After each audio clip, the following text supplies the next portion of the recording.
Kitab bacaannya.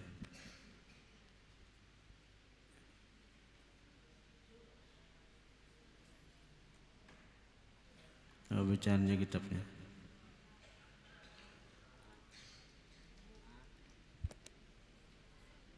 Halaman 170. Apa? Maka hendaklah engkau. Atasan. Halaman 170 atasan. Bismillahirrahmanirrahim. Qala al-musannif rahimahullah wa nafa'ana bihi wa bi ulumihi. Maka hendaklah engkau renungkan baik-baik perkara yang terkandung di dalam hadis ini. Wahai orang yang gemar kepada ilmu pengetahuan. Nang hadis semalam depan, nang amal kita ni nah, kada berataan lulus masuk ke hadrat Allah, tersimpan di Illiyin. Wa ma adraka ma Illiyun, kitabun marqum yashhaduhul muqarrabun. Jadi Illiyin itu tempat tersimpan amal gawian hamba. Andaknya di atas langit ketujuh, di bawah arasy. Jadi setiap amal yang kita kerjakan di dunia ini naik ke sana, dibawa oleh malaikat-malaikat hafazah. Bila sampai di Illiyin sana, berarti ada catatannya toh, catatannya ada situ. Nah, jadi hari kiamat kita kau mano mengklaim untuk mengambil ganjaran atau pahala atau balasan. Nang kayak orang nang pegawai di perusahaan juga toh, ada SPG-nya. Jadi bila sudah SPG-nya beres, nang begawi di CP-CP pemerintah tujuan tuh, ada SPG-nya tuh, bila lengkap beres, hanyar kawa pencairan.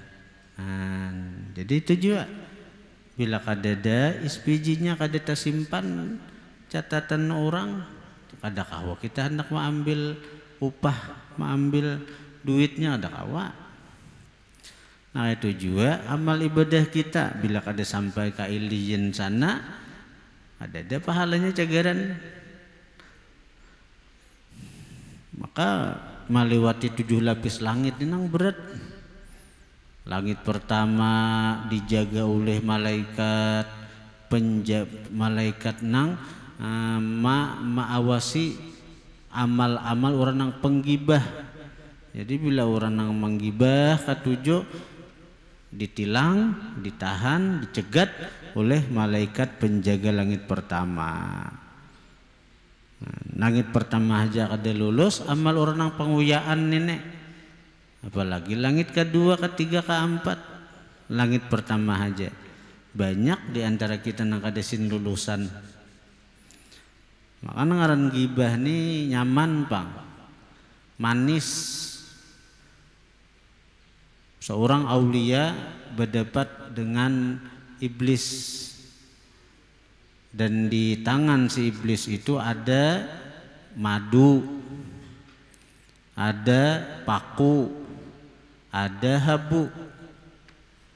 Nah, lalu ujar si ba'dul aulia oleh sebagian kekasih Allah nang manamu iblis nih, nang ditamuakan Allah lawan iblis nih, betakunan apa gunanya madu? Madu ini ya iblis kupalit di bibir orang, di bibir manusia, sehingga ketika inya menguya orang terasa manis, terasa lezat, sehingga waktu kada karasaan sejam 2 jam memandir orang aja gawian. Jadi orang-orang nang menguya orang, memandir orang, menyebut-nyebut kejelikan orang, orang yang sedang menikmati madunya iblis. Orang yang menguya orang itu sedang menikmati madunya iblis. bukan maduannya, bukan madu kalulut, tapi madunya iblis. Kayak apa rasanya? Bila hampir berataan kita nih suah marasai lah, suah kada? Mengaku jujur dok. Pokoknya bila menguya orang berarti kita nih sedang menikmati madunya iblis. Lalu nang kedua paku. Kenapa paku itu gunanya paku tuh? Dihamburkan di tempat-tempat kebaikan, di tempat ibadat, sehingga kita yang duduk di tempat ibadat itu terasa cepat uyuhnya, terasa lakas capeknya, terasa cepat terasa lambat berlalu waktu. Iyalah. Jadi model nang kasamutan batis, kauyuhan batis, sehingga satu tumat bahu hunjur batis. Itu nang sedang taduduki paku iblis ndak. Tumat mujurakan ke batis, memusut-musut ke batis. Wajar saja, ada apa-apa atau ada perlusupan, karena memang itu tanda kita berada di majelis kebaikan. Nang iblis kada senang. Iblis kada senang, lalu dihamburinya paku-paku di tempat kebaikan itu. Asa sajam aja asa berasa benar lambatnya. Sajam asa berasa benar lawas. Sajam aja tak. Coba menonton NDX, ada berasa 2 jam aja lakasnya habis ujar. Menonton artis, aku aja berjalan mulai bungen ke Tugu Maritim sana. Tapi kan sudah nang salawat. Paribasanya dihiga rumah salawat, itu ngalih benar. Dihiga rumah ngalih benar tuh berat tuh batis. Karena di tempat-tempat itu ada pangpaku, ada spring bit iblis. Jadi bagaimana di situ tuh ada kerasaan waktu 2-3 jam ada kerasaan. Jadi kalau kita merasa batis asa uyuh, kasamutan biasa aja nih tuh, itu pertanda kita nih memang di tempat nang iblis kada ketujuh. Kemudian habu pang napa? Habu. Ujar iblis, habu ini ko hambur di mata orang-orang nang beribadat sehingga inya mengantuk. Namanya rijut-rijut tuh karena habu iblis tuh. Tuh gerak-gerak tuh karena habu iblis tuh.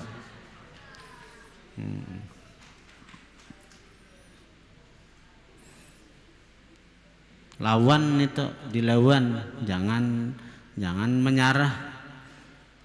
Jangan menyerah. Nah, disitulah pahala jihad ngarannya. Pahala jihad. Pahala berjihad di jalan Allah. Karena itu orang yang hadir di majelis ilmu itu orang yang sama dengan berjihad di medan perang. Sama dengan orang yang berjihad berjuang di medan perang. Seandainya habis umur kita nih syahid. Artinya di sisi Allah orang yang mati sebagai syahid.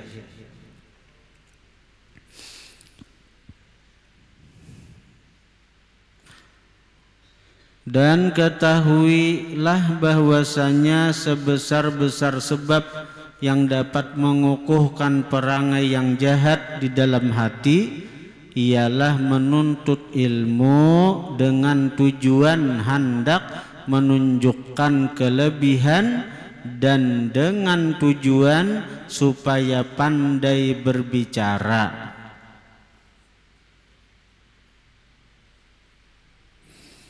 Jadi ujar Imam Ghazali di kitab ini, sebab yang paling kuat maulah perangai nang kada baik itu kokoh tertancap di dalam hati adalah niat nang salah ketika menuntut ilmu. Niat nang salah ketika menuntut ilmu. Niatnya apa? Niat hadir di majelis ilmu, niat menuntut ilmu tu supaya inya kawa berceramah di hadapan orang awam, nang ianya napa? Supaya inya dapat duit, supaya inya dapat harta dari orang-orang nang awam nang dilajarinya. Nah, mencari dunia lawan ilmu nang dituntut, berharap dunia lawan ilmu nang dikajin itu. Nah, itu sebab nang paling kuat ujar Imam Ghazali, maulah perangai-perangai buruk itu tertanam pada diri seseorang itu. Karena orang awam, orang yang tidak berilmu adalah agak lebih jauh dari perangai yang jahat ini. Kalau orang awam nang kada ilmu sama sekali, tak bagus itu daripada orang alim nang berniat mencari dunia dengan ilmunya. Itu di sisi Tuhan lebih mulia orang nang bodoh sama sekali, kada tahu napa-napa. Kalau menuntut ilmu dunia, mengharap dunia, ada jadi masalah. Menuntut ilmu jurusan matematika, sekira jadi guru matematika, nyaman aku gajinya larang, jadi masalah.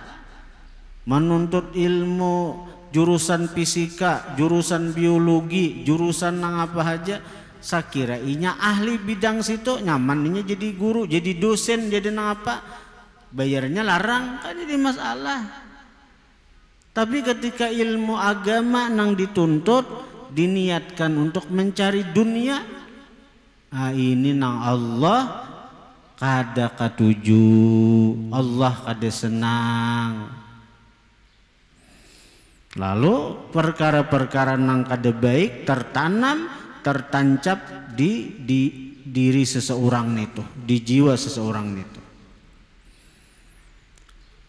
Kuliah jurusan perbankankah napa? Perbankankah? Segera begawi di bank, lain ada jadi masalah nih tuh. Artinya ada jadi masalah tuh, artinya memang jurusannya itu ekonomi, ya ekonomi.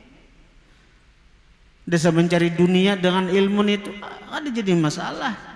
Tapi ketika orang mengaji ilmu akhirat nang dicarinya dunia, nyaman orang datang lawan dia ku minta banyu satiupan 100.000. Misalnya nyaman orang datang dia minta doa, nyaman sekali bersalaman sekian nah itu baiklah nih tak. Kita aja mikiran kada baik, apalagi di sisi Allah Ta'ala.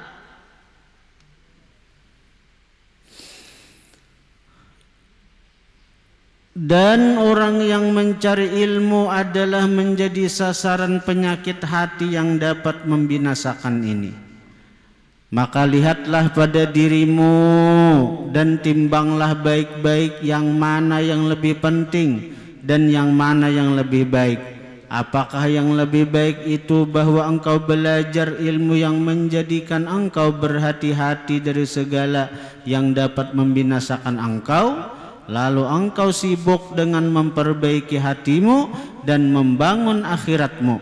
Ataukah yang lebih baik itu bahwa engkau bergaul dengan orang yang berbicara kosong, maka engkau mencari ilmu yang menjadikan engkau orang yang takabur, riya, hasad dan ujub, sehingga akhirnya engkau binasa bersama dengan orang-orang yang binasa. Dan ketahuilah olehmu bahwa 3 perkara ini, hasad, iri dengki, riya, pamer amal ibadah, dan ujub, merasa seorang yang beribadah, ialah sebab utama kepada segala penyakit hati. dan baginya tempat tumbuh yang sama, yaitu hubbud dunya. Jadi 3 perkara. Kenapa orang hasad, iri dengki? Kenapa orang riya, memamerkan amal ibadahnya? Kenapa orang ujub, bangga dengan dirinya? Itu sebabnya 1, yaitu hubbud dunya, cinta dunia. Oleh karena itu Rasulullah sallallahu alaihi wasallam pernah bersabda, hubbud dunya ra'su kulli khati'atin. Artinya cinta dunia itu adalah sebab dari segala kejahatan.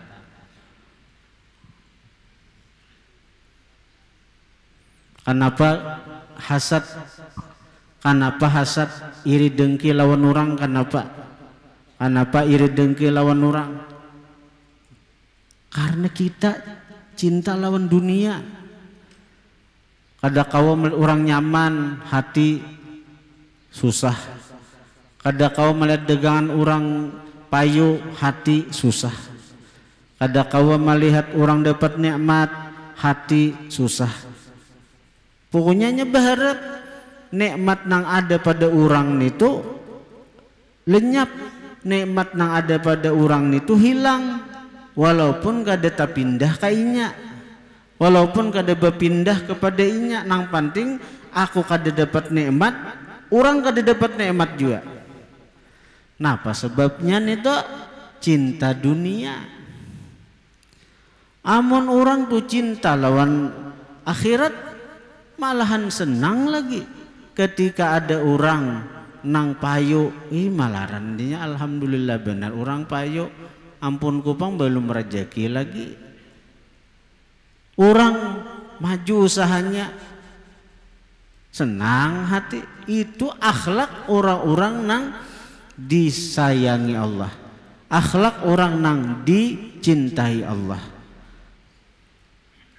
menginginkan kebaikan bagi orang lain, mengharapkan kebahagiaan bagi orang lain, mengharapkan orang lain itu mendapatkan apa yang dia harapkan. Maka ketika orang lain itu payu berdagang, orang lain itu dapat nikmat, seakan-akan inya nang dapat nikmat.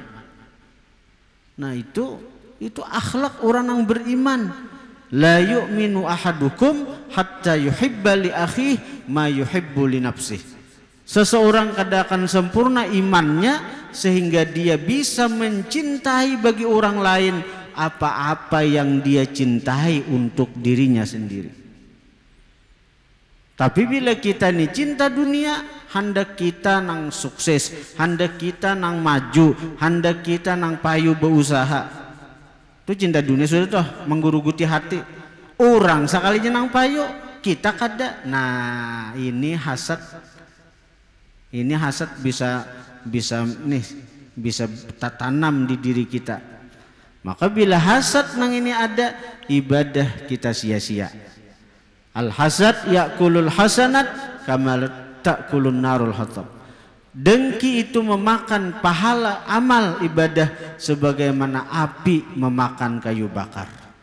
Hati-hati orang nang hasad, hati-hati orang nang dengki. Nang kaya kita nang ini, bila dihiri orang, bila didengki orang, jangan sedih, jangan kecewa, jangan pusang, karena orang nang dengki itu lah berarti kita ini di atas inya, pahamlah? Orang tuh dengki lawan kita berarti kita ini di atas inya.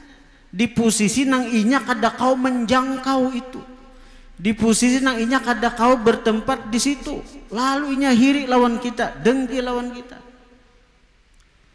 Dan orang nang dihiri orang pertanda orang itu banyak dapat nikmat.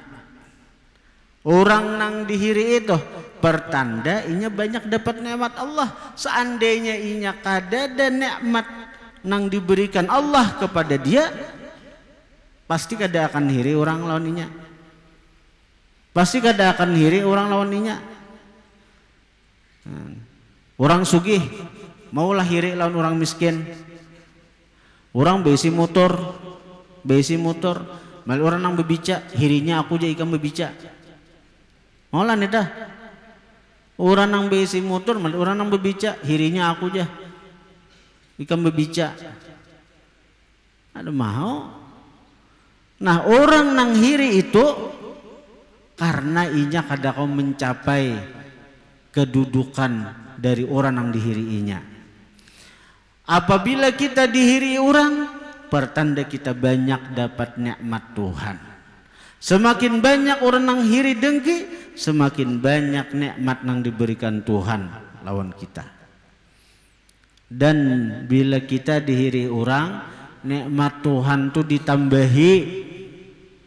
Jadi kadang nang ngajak tambahi lagi aja. Tambahi lagi itu bila orang tuh dihiri orang, nikmat nang ada nih tuh ditambahi Tuhan.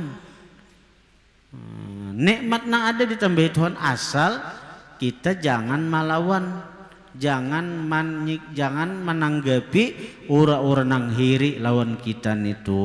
Jangan ditanggapi, jangan dilawani, jangan dibalas orang nang hiri dengki lawan kita itu. Inya tersiksa seorang dengan sifat hiri dengkinya itu. Nah riya tuh sebabnya cinta dunia juga. Kenapa inya pamer amal, berkisah-kisah amal ibadahnya? Karena inya hendak dipuji orang.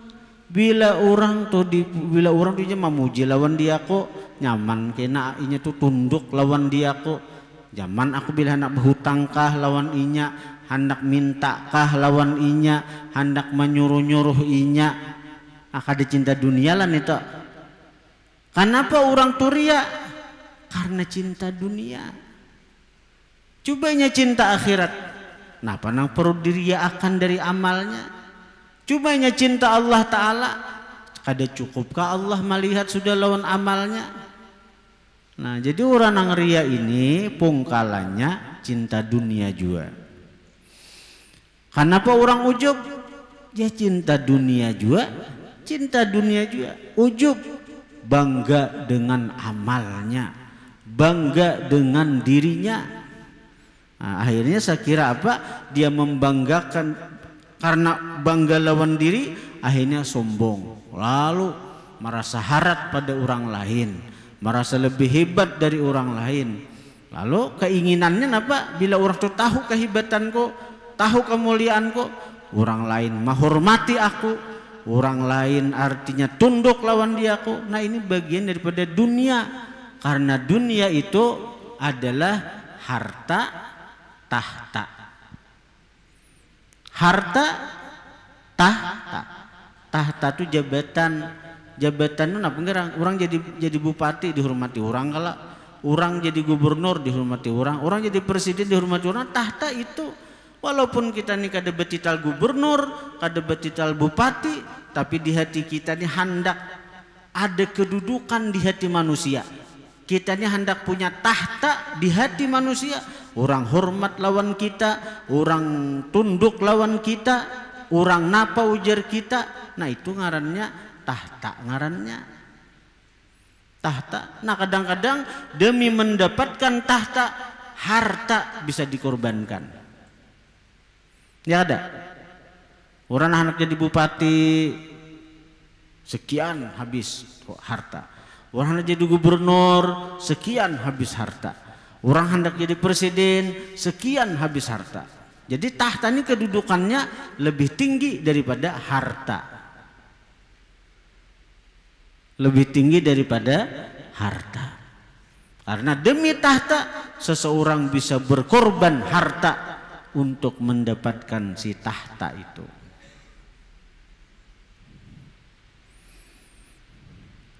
Orang karena hendak dimuliakan orang, duduk di warung, ada seorang duit kis-kis anahan nang sedikitannya di warung, dipuji-puji orang, diambung-ambung orang, akhirnya napa? Akhirnya bertahan di warung aku mentraktir bejarakan bertahan.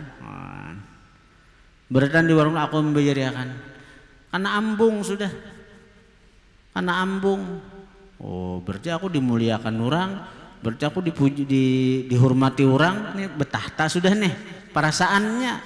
Padahal orang maambung narai juga, mbah diambung-ambung orang, dihantak orang.